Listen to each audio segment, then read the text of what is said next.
Bom dia, alunos! Hoje nós vamos rever alguns conhecimentos para realizarmos a AR, ok? Desde a antiguidade, o homem estuda e classifica os seres vivos, primeiramente em grupos bem genéricos, utilizando os poucos conhecimentos que dispunham na época, e atualmente o uso de técnicas de microscopia eletrônica e também informações moleculares.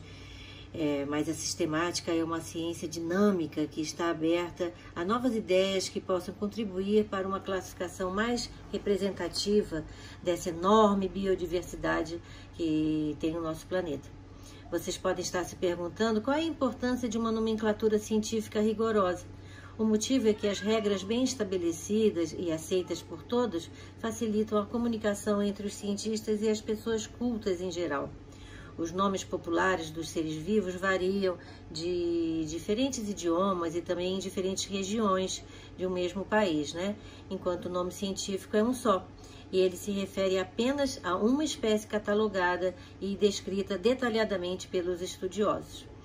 O estudo e a classificação dos seres vivos foi muito desenvolvido por Linneu, um cientista sueco, que dizia que os critérios para essa classificação deveriam ser muito bem escolhidos, pois muitas semelhanças são apenas superficiais e, portanto, inadequadas à classificação, e concluiu que características estruturais e anatômicas eram as mais adequadas para agrupar os seres vivos, e ele as utilizou como principal critério para seu sistema de classificação. Ele criou, então, as categorias taxonômicas, onde espécie seria um grupo de indivíduos dotados de certas características estruturais típicas, ausentes em qualquer outra espécie. A segunda categoria seria o gênero, que incluiria diversas espécies com grandes semelhanças estruturais. Seguindo a linha de criar categorias taxonômicas cada vez mais abrangentes, Linneu reuniu gêneros semelhantes em famílias e famílias em ordens. Atualmente, as ordens são reunidas em classes que estão reunidas em filos, e os filos estão reunidos em reinos, e esses estão reunidos em domínios. Espécie é um grupo de populações cujos indivíduos são capazes de se cruzar e produzir descendentes férteis em condições naturais, estando reprodutivamente isolados de indivíduos de outras espécies. E com isso, foram criadas as regras de nomenclatura para se dar nomes científicos a cada espécie. Vamos ver então as principais. A primeira regra de nomenclatura. O nome da espécie é binomial, isso é duplo. A segunda regra, sempre deve ser destacado do texto, ou escrito em itálico ou sublinhado quando for manuscrito. Terceira regra, usa-se sempre palavras em latim, porque o latim é uma língua morta, então não está sujeita a mudanças. Quarta regra, a primeira palavra será o epíteto genérico e deve ser escrita com a primeira letra maiúscula. Quinta regra, a segunda palavra é o epíteto específico e deve ser escrita com letra minúscula.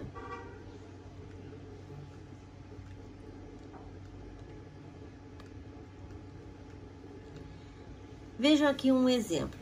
O leão e a onça são do mesmo gênero, Panthera, porém de espécies diferentes. Atente-se que eu posso dizer que o gênero do leão, por exemplo, é Panthera, porém eu não posso dizer que sua espécie é Leo. O termo Leo sozinho não significa nada. A espécie a qual o leão pertence é Panthera leo. E esse é o seu nome científico, e como será conhecido, descrito no meio científico. Hoje já se tem classificações a nível de superordem ou subgênero, e também subespécie. No caso de subespécie, o nome será trinomial. Pode-se também colocar o nome do cientista que classificou o ser vivo e a data que ocorreu essa classificação.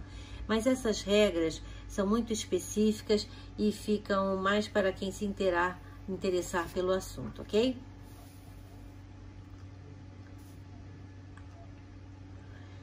Atualmente, os seres vivos são divididos em 6 reinos: bactérias, árqueas, protistas, proctoctistas, fungi, vegetal e mineral. Eu tenho então o reino das bactérias e cianobactérias, que são representantes do reino bactérias. São seres unicelulares, procariontes, isso é, não tem uma membrana nuclear, não tem carioteca. Quanto à nutrição, eles podem ser heterótrofos ou autótrofos, eu tenho dos dois tipos. O reino das árqueas são as árqueas halófitas, que são seres que vivem em grandes quantidades de sal, né, em ambientes de salinidade muito alta. As termoacidófilas, que são seres que vivem em ambientes de condições extremas de temperatura e acidez. E as metagênicas, que são as bactérias que produzem gás metano e vivem, por exemplo, em pântanos e também no aparelho digestório dos herbívoros. São seres unicelulares, procariontes, e eu também tenho seres heterótrofos e seres autótrofos nesse reino. O reino protoctista é formado pelas algas e pelos protozoários. Eu tenho seres unicelulares e seres pluricelulares. Já apresentam carioteca, portanto são eucariontes. Também neste grupo eu tenho seres heterótrofos e seres autótrofos. O reino fungi, que foi o último reino criado, mais ou menos 1969, 1970, um exemplo são os cogumelos, as orelhas de pau, os bolores, as leveduras. Eu tenho seres unicelulares e também seres pluricelulares. Também são eucariontes e de nutrição heterótrofa. Eles se alimentam por absorção e também por fermentação. No reino vegetal, eu tenho aqui alguns exemplos. O musgo, que é uma briófita, a samambaia, que é uma pteridófita, o pinheiro, que é uma gimnosperma, e a laranjeira, que é uma angiosperma.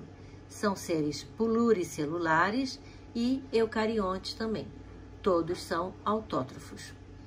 E no reino animal, alguns exemplos aqui, né? A esponja, a lombriga, a minhoca, a aranha, o sapo, o cachorro, eu, você, nós somos pluricelulares, somos eucariontes e de digestão nós somos heterótrofos, nos alimentamos por ingestão do alimento.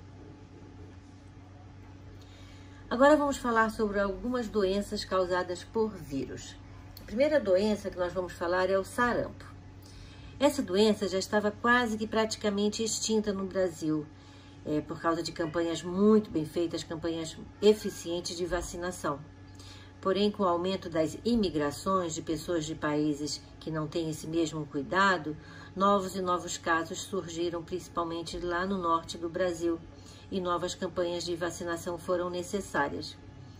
A infecção do sarampo, na década de 60, eu me lembro, era uma infecção chamada infecção de criança, junto com a catapora, a coqueluche e a cachumba. Era considerada uma doença infantil. Praticamente todas as crianças tinham. Eu tive sarampo, acho que em 1965, mais ou menos. Mas hoje, com a vacinação, isso não precisa acontecer mais. Por isso, sempre que for necessário, vacine-se. O sarampo tem início na parte superior das vias respiratórias. Tem sintomas iniciais semelhantes a um resfriado comum. Porém, ele pode ser até fatal, principalmente a crianças, ou então deixar lesões cerebrais permanentes. A outra doença que nós vamos falar, a febre amarela. Ela é causada por um arbovírus, isso é, um vírus transmitido por picada de inseto. Neste caso, é a fêmea do mosquito Aedes aegypti, se ela estiver contaminada, lógico, né? O vírus infecta inicialmente células dos linfonodos e espalha-se em seguida pelo fígado, pelo baço, pelo rim e pelos rins, né, e pelo coração. Tem este nome porque as lesões no fígado causam liberação de pigmentos biliares no sangue e que se depositam na pele e nas mucosas e leva a pessoa a adquirir uma tonalidade amarelada na pele.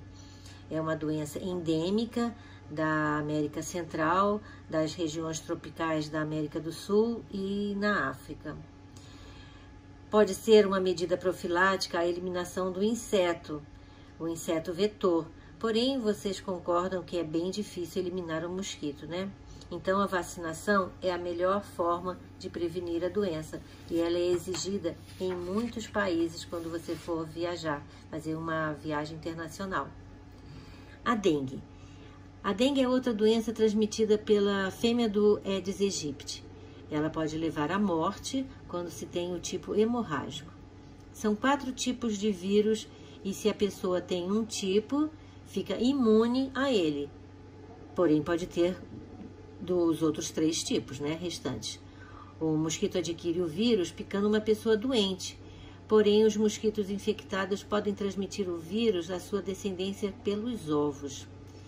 Por isso, a importância de se evitar que a água se acumule, porque é aí que a fêmea se reproduz, é aí que ela coloca os seus ovos. Então, vamos sempre lavar os bebedouros e potinhos de água dos nossos animais de estimação, cuidar do nosso jardim, não deixar acumular água, nos potinhos das plantas, não jogar lixo na rua, dentre outras ações para se evitar os criadouros de mosquito. Você deve cuidar da sua casa e verificar se o seu vizinho está fazendo o mesmo, porque não adianta nada você cuidar se seu vizinho não cuida. Nos períodos de chuva, a dengue se torna um sério problema de saúde e muitas pessoas sofrem com os sintomas que podem ser mais ou menos fortes, mas nunca devem ser negligenciados. Deixei por último para falar do HIV, porque é o mais importante. O HIV ainda causa sérios danos à pessoa infectada.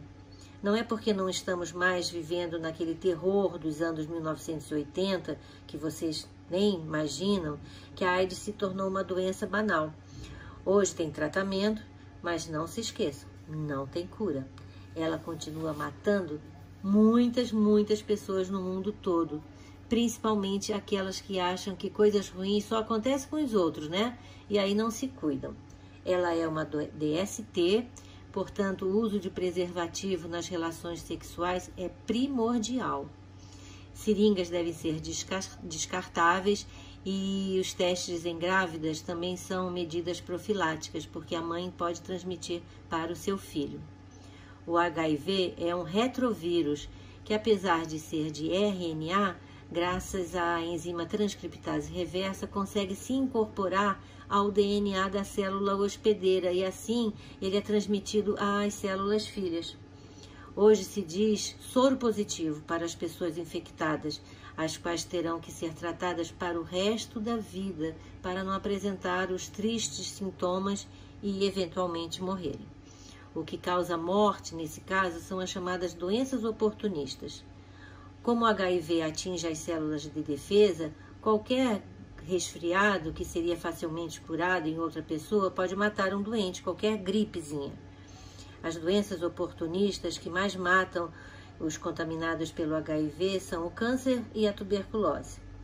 Não é porque hoje não se tem aquela ideia do aidético, que é uma palavra forte, magro e debilitado dos filmes, que o HIV se tornou um vírus bonzinho. Não, ele continua infectando, causando inúmeros problemas de saúde. Por isso, a prevenção é a única solução, pois ainda não temos vacina. Por falar em vacina, vamos entender o mecanismo básico da fabricação de uma vacina. O primeiro passo é se identificar e isolar o patógeno, vírus ou bactéria causador da doença, por exemplo. Aí, estes são atenuados ou mortos. Também, em algumas vacinas, somente partes desses patógenos são usados. Nunca se falou tanto em vacina, não é? No caso do nosso problema maior atualmente, a Covid, diversos tipos de técnicas estão sendo usadas.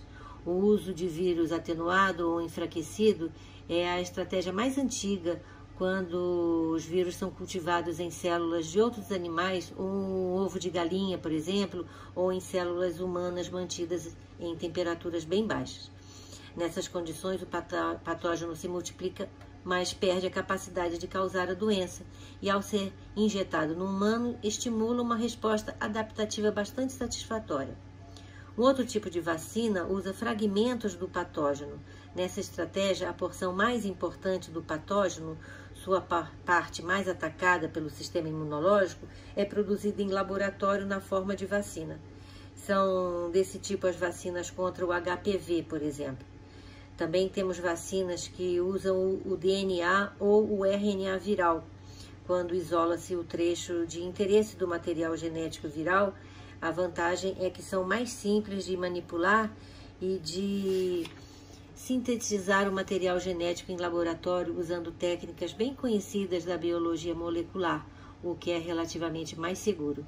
É uma técnica muito promissora também para casos de surgimento de novas doenças, pois sua manipulação é mais rápida, sendo possível a produção de novas vacinas em pouco tempo.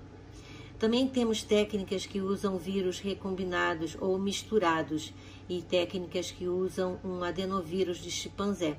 Por exemplo, a vacina AstraZeneca, que eu já tomei a primeira dose, graças a Deus, é esse tipo. As vacinas têm respostas diferentes de tempo e de quanto tempo, né, elas fornecem proteção de acordo com o patógeno que contém e o tipo de imunidade que despertam. Podem durar 30 anos, como a do sarampo, ou só um ano, como a da gripe, que a gente tem que tomar todo ano a vacina.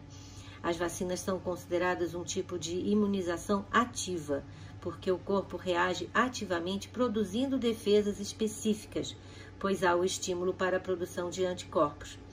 Esse é o tipo de imunização dita primária.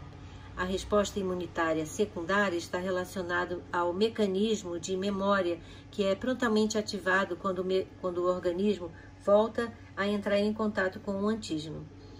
E falamos em imunidade de grupo quando uma parte suficientemente grande da população está imune e contribui para que a doença não se dissemine mais.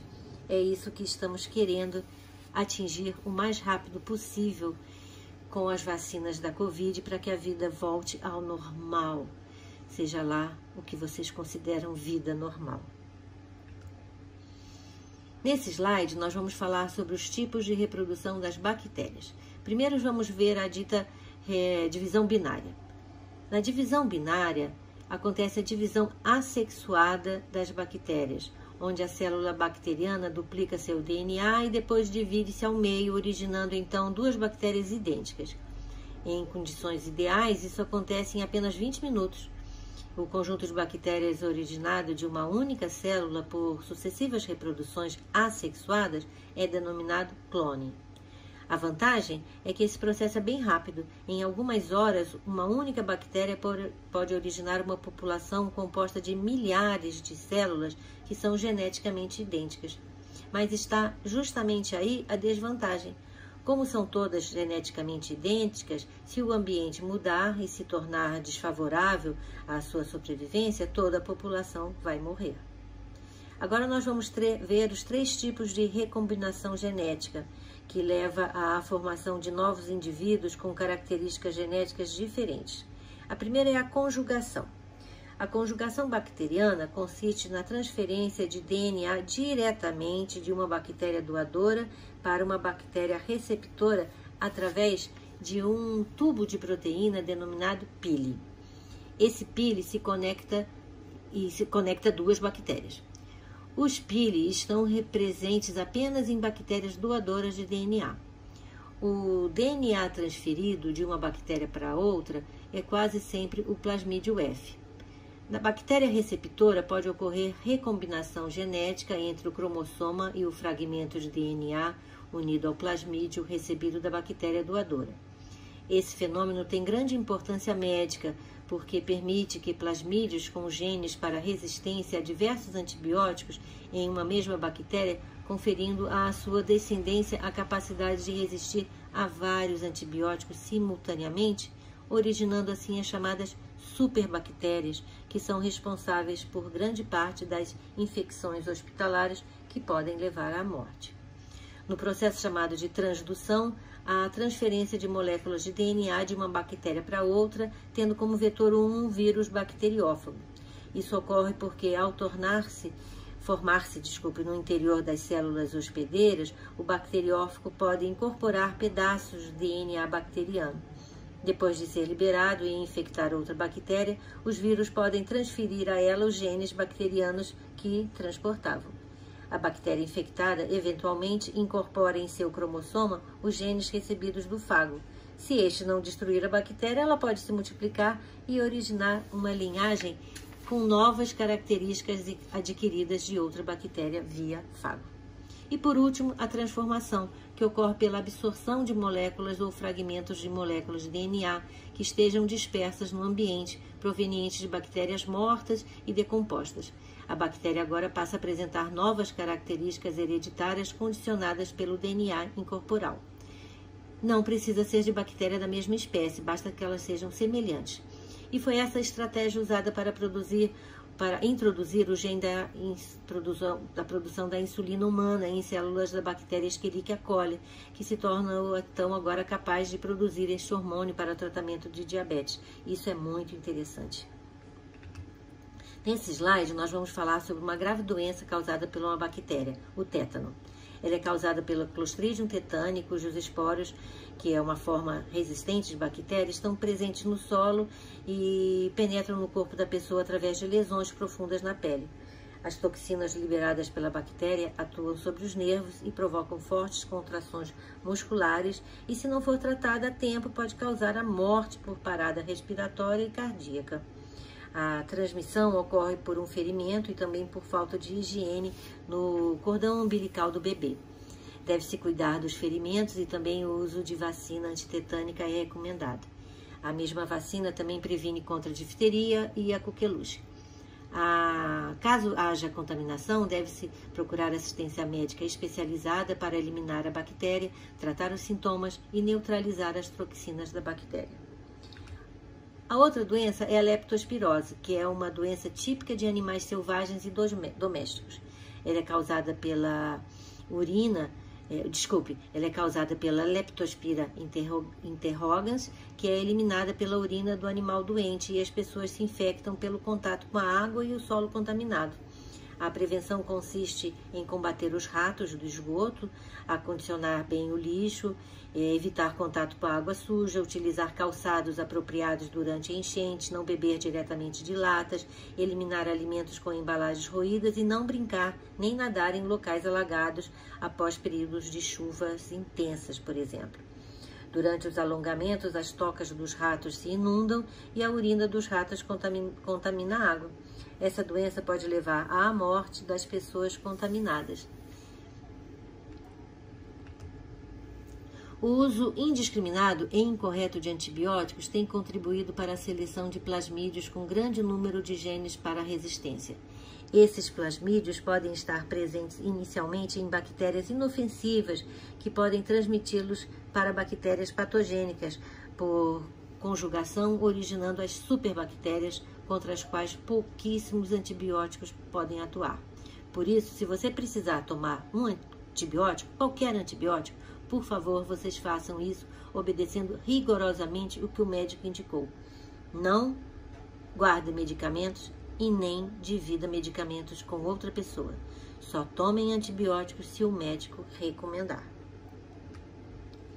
Vamos agora ver o ciclo da malária, que é uma doença endêmica da região amazônica e é transmitida pela picada da fêmea do mosquito Anopheles.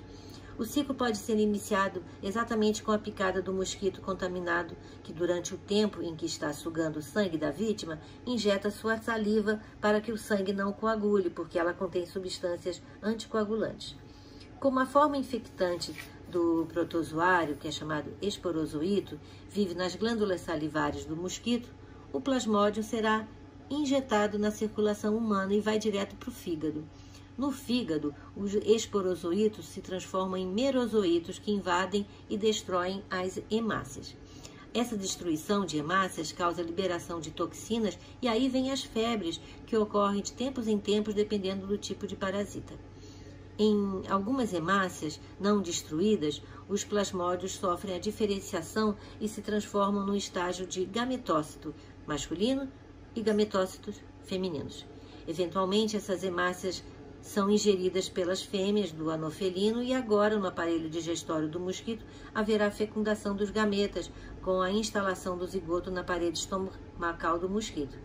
Depois de meiose, a forma agora denominada esporozoito invade as glândulas salivares do mosquito e pode ser transmitida na próxima vez que essa fêmea hematófaga for se alimentar.